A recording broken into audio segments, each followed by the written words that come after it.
You are listening to the Stop Binge Eating podcast with Kirsten Sarfty, episode number 129.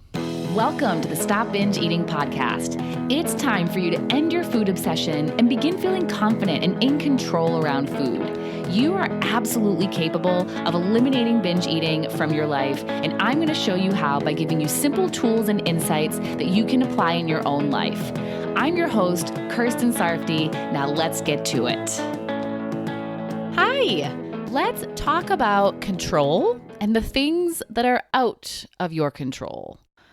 A while back, in episode number 78, I talked about when other people decide what you eat. Those are moments when your food options are out of your control because you're going to someone's house for dinner, other people are choosing the restaurant, you're at an event, those kinds of things. In this episode, I'm going to be focusing on circumstances of your life that are out of your control because a lot of you are eating when these things happen. Whether we like it or not, things are going to happen in our lives that are out of our control. Other people do things, people say things, and people make decisions. And sometimes what those people are doing, saying, and deciding affects us. It would be so nice if we could all just decide how we want the world and the people to be, and it was that way. We all think that we know how people should be and how the world should be, and if everyone agreed with us, then we'd all live in harmony, living our best lives. But that's not how life and the world work. We can't make other people say, do, and decide what we want. We're not puppet masters. We can't change all the circumstances in our lives. Yes, we can change some, but some we can't. So when you're in a position where life isn't going as you planned or people aren't behaving as you'd like, how do you handle it? You might just try to escape it. You eat to drown it out. You eat to numb away the feelings you're feeling as you go through it. You eat to distract from it and take a break from it. That, of course, is just going to add one more undesirable circumstance into your life. Doesn't seem like a useful way of dealing with all those things that are out of your control. You're experiencing circumstances that you aren't happy with, that you have no control of. You're not feeling so great about them. You're feeling negatively, so you eat to control your feelings. You think you can control your feelings by eating food. You think you're going to make the feelings go away by eating the food. But here's the thing. When you stop eating, those circumstances are still there. Your feelings will return because you didn't actually handle them or do anything to really change them. You just escaped them for a little bit. You just distracted away from them for a little bit. It's like drinking to forget your problems. You may forget about them as you're drinking, but when the drinking stops, your problems will return. Eating doesn't control your feelings. Eating doesn't make feelings go away. Eating doesn't change what other people say, do, or decide. All eating can do is fuel your body, give you temporary pleasure, and if you're binge eating, it adds one more thing into your life that you may think that you can't control. And let me tell you this, you are 100% able to control your binge eating. That's what this whole entire podcast is showing you. You probably just don't have all of the tools and skills to do it yet. However, an important thought to think that will help you do it though is that it won't change what you can't control. You have to see that binge eating is not a problem solver. The world and the people aren't going to change because you ate a bag of chips and a pint of ice cream. So what can you do? How can you live in this world where so much is out of your control and not feel so awful about it? How can you handle it without eating? Well, you may not be able to control the other people, but you can control yourself. You have so much more self-control than you think you do. You can say no. You can respond differently. You can think differently. You can tell different stories. And you can feel differently if you do all of these things. Eating isn't going to change how you feel. Changing how you're thinking is what will change how you feel because it's your thoughts that cause your feelings. Change how you're thinking, and then you will get to show up in the midst of all that you can't control as the best version of yourself that you can be given the circumstances. Now, changing your thoughts, your stories, your responses to things that aren't ideal in your life isn't easy to do. This is why coaching is so valuable, because we can't always see another way of looking at things in our life. And we're just like, that person sucks. They're ruining my life. They're so stupid. And we just can't see any other way to describe them and how they are, right? That's all that we see. Sometimes it takes another person's perspective to point out that there is another way, because there is another way. The only thing that is really true, that's factual, is that that person is a person. That's it. Your description isn't factual, it's changeable. How you're choosing to think about them is your choice. It's your opinion. They would probably disagree with you. Their partner or spouse would probably disagree with you. Their mother may, and many other people may too. You get to describe them any way you want to, and by choosing that description, you're making yourself feel angry, resentful, and annoyed. They're not making you feel any of those feelings. You are, because of how you're choosing to think about them. And also, no one else can ruin your life. People can do things that affect your circumstances, but you always get to decide how you handle your new circumstances that they've created for you. What if that person isn't actually ruining your life, but they're actually setting you up for a new, amazing opportunity for something?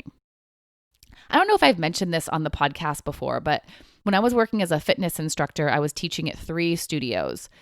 And in the course of 2 days, I was laid off from one and fired from another. The one I was left with was the one where I made the least amount of money. Definitely not something I could live on. And I could have thought those 2 studio owners ruined my life, but I didn't. Sure, I was happy working there and I put in a lot of effort into my training to work there. And now I had to find a new job and start over, but I didn't see that as a problem. I mean, well, hold on. Yes, I did do a lot of crying. Don't get me wrong. I was disappointed and I was a little scared about the future, but I didn't blame my bosses for their decisions. I understood why they did what they did. The one who laid me off did so because she needed to close the studio. And believe me, she did not want to do that. And the one who fired me, I'm not even going to go into that story, but I'm not mad at him either. He did what he thought was the best decision for his studio. I have understanding of why they made the choices they made. When I was put in that position of being basically unemployed, I didn't blame them. I took responsibility for what I was going to do next and how I was going to handle the circumstances I was put in. And what I did ended up being one of the best decisions I ever made in my life.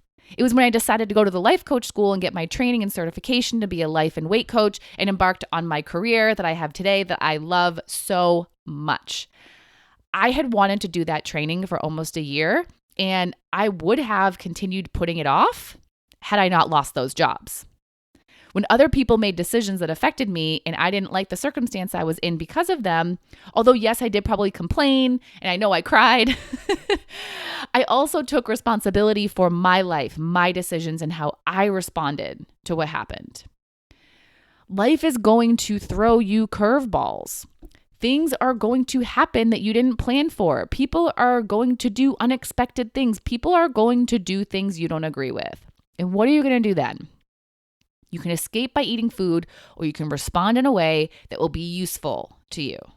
This happens all the time in my life, those curveballs and all that. People in my life don't always act the way I want them to. And I could escape with food or drinking whatever. I could cut people out. I could try to control them and, of course, fail. Or I can do my thought work to change how I think about it all. Now, again, this is not easy work to do. I still have to do conscious work on my thinking sometimes. Every other coach I know does too. We all have imperfect brains that come up with thoughts that aren't useful. But doing the work to change how you're thinking and responding will change how you feel, how you behave, and the results you see in your life. Changing circumstances is not necessary when you change your mind. You can accept people as being how they are. And don't get me wrong, I'm not saying you shouldn't have conversations and speak your mind and share what you believe and have discussions and all that. You don't have to just give up on trying to change the world. I definitely don't. I mean, I'm here on this podcast trying to help you change you so the world can have less people who binge eat. But I'm not going to get frustrated at or angry with people who don't stop binge eating. I can't control you. I can only share my expertise, wisdom, tools, and ideas. And then you do with that what you will. But again, you can accept people for how they are and still love them. You can learn from people who think and do differently than you and expand your own mind, beliefs, and thoughts about things. You can gain understanding of where people are coming from, even if you don't agree with them. You can let other people be wrong or have different opinions and not be upset about it. Just let it be how it is. You can have your opinion, they can have theirs, and just know that most of the time in situations like that, there is some truth to both sides. When things are out of your control, you still have control over yourself. You lose your job, you still have control over yourself. You have a loss, you still have control over yourself. You get to decide if you eat or not. You get to decide how you choose to think about things. Even if your brain automatically goes to the negative, you have the option of staying there or doing the work to change it into something more neutral or positive.